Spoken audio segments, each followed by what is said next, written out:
आप सभी का हमारे YouTube चैनल में स्वागत है। आज हम आपको यहाँ पर क्यूब निकालने की शानदार शॉर्ट बताने वाले हैं, जिसके द्वारा आप ऐसी संख्याओं का क्यूब निकाल पाएंगे जिन संख्याओं के इकाई के अंक पर 1 आता है।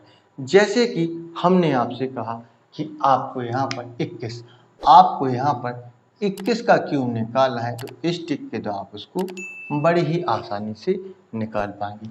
अब जब भी आपको ऐसी संख्याओं का क्यूब निकालना होता है जिन संख्याओं के इकाई के अंक पर 1 आता है, तो आपको यहाँ पर इस प्रकार से 4 लाइनें आपको यहाँ पर बना लेनी होती है। अब यहाँ पर इकाई के अंक पर 1 है, तो यहाँ पर भी इकाई के अंक पर 1 आएगा। इस बात को आप लोगों को ध्यान में रखना है। अब 2 और 3 का हमें आपस में गुणा करना होता है, तो 2 का और 3 का गुणा करेंगे तो 6 आएगा। 2 का गुणा 3 के साथ करेंगे तो 6 आएगा। अब इस 6 का गुणा हमें इस 2 के साथ करना होता है। 6 का गुणा हमें यहाँ पर इस 2 के साथ, तो 6 का 2 गुना 12 होता है। 6 का 2 गुना 12 होता है। अब इस 2 का हम क्या करते हैं, क्यूब करते हैं। 2 का हमें यहाँ पर क्यूब करना होता है, तो 2 का क्यूब कितना होता है, 8 होता है। 2 का क्यूब कितना होता है, 8 होता है। अब यहाँ से हमें एक एक अंक को यहाँ से ले लेना होता है, तो यहाँ से हम 1 को लेंगे, यहाँ से हम 6 को लेंगे, यहाँ से हम 2 को लेंगे और इस 1 को हम आगे हासिल के रूप में ट्रांसफर कर देंगे। तो 1 में 8 को जोड़ेंगे तो 9 आएगा।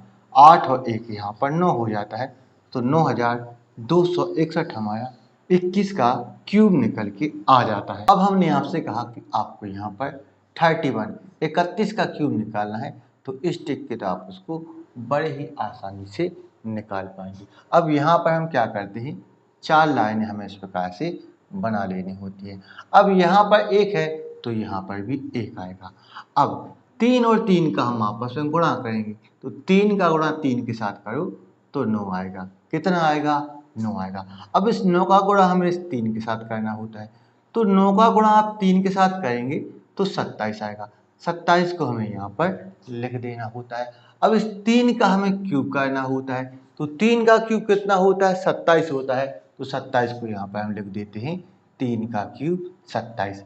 अब यहाँ से हम 1 को ले लेते हैं और यहाँ से हम 9 को ले लेते हैं, यहाँ से हम लेंगे 7 को, यहाँ से हम 7 को ले लेते हैं और इस 2 को आगे हम हासिल के रूप में ट्रांसफर कर देते हैं। तो 27 में 2 जोड़ेंगे तो 29 आएगा। 27 में 2 जोड़ो तो 29 आएगा। तो यह हमारा 31 का क्यूब निकल के आ जाता है। आपसे कहा कि आपको यहाँ पर 61 का क्यूब निकालना है, तो आपको यहाँ पर इस प्रकार से 4 लाइनें आपको बना लेनी होती हैं। अब यहाँ पर 1 है, तो यहाँ पर 1 आएगा। अब 6 का गुणा हमें 3 के साथ करना होता है, तो 6 का गुणा 3 के साथ करेंगे तो 18 आएगा। 6 का गुणा 3 के साथ 18, और इस 18 का गुणा हमें 6 के साथ करना होता है। 18 का गुणा 6 के साथ करेंगे तो 108 आएगा। 18 का 6 गुना 108 होता है।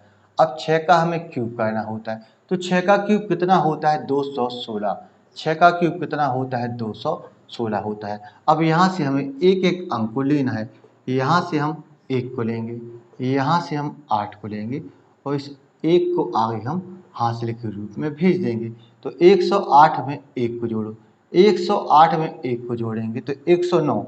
109 का हमें यहाँ पर 9 लिखना है और इस 10 को आगे हमें हासिल के रूप में ट्रांसफर कर देना है। तो 216 में 10 को जोड़ेंगे तो 226 आ जाएगा और यही 61 का क्यूब निकल के आ जाता है। कहा कि आपको यहाँ पर 81 का क्यूब निकालना है, 81 का क्यूब निकालना है, तो आपको यहाँ पर इस प्रकार से 4 लाइनें बना लेना होता है। अब यहाँ पर 1 है, तो यहाँ पर भी 1 आएगा। अब 8 का गुणा 3 के साथ, तो 8 का गुणा 3 के साथ करेंगे तो 24 आएगा। 8 का गुणा 3 के साथ तो 24 आएगा। अब इस 24 का गुणा हमें 8 के साथ करना होता है, तो 24 का 8 गुना, 24 का 8 गुना 192 होता है। 24 का 8 गुना 192 होता है। अब 8 का हम क्यूब करते हैं, तो 8 का क्यूब कितना होता है, 512 होता है। 8 का क्यूब कितना होता है, 512 होता है। अब यहाँ से हमें एक एक अंक को यहाँ से उठाना होता है। यहाँ से हम 1 को लेंगे, यहाँ से हम 4 को लेंगे और इस 2 को आगे हम हासिल के रूप में ट्रांसफर कर देंगे। तो 192 में 2 जोड़ो, 192 में 2 को जोड़ेंगे तो 194 का यहाँ पर हम 4 लेंगे और इस 19 को आगे हासिल के रूप में ट्रांसफर कर देंगे। तो 512 में 19 जोड़ेंगे, 512 में 19 जोड़ेंगे तो 531 आएगा। कितना आएगा? 531 हो जाएगा और यही 81 का क्यूब होता है। आपको यदि ये वीडियो पसंद आया है तो इस वीडियो को लाइक करें, शेयर करें, हमारे चैनल को सब्सक्राइब करें। तो मिलते हैं नेक्स्ट वीडियो में। Thank you for watching.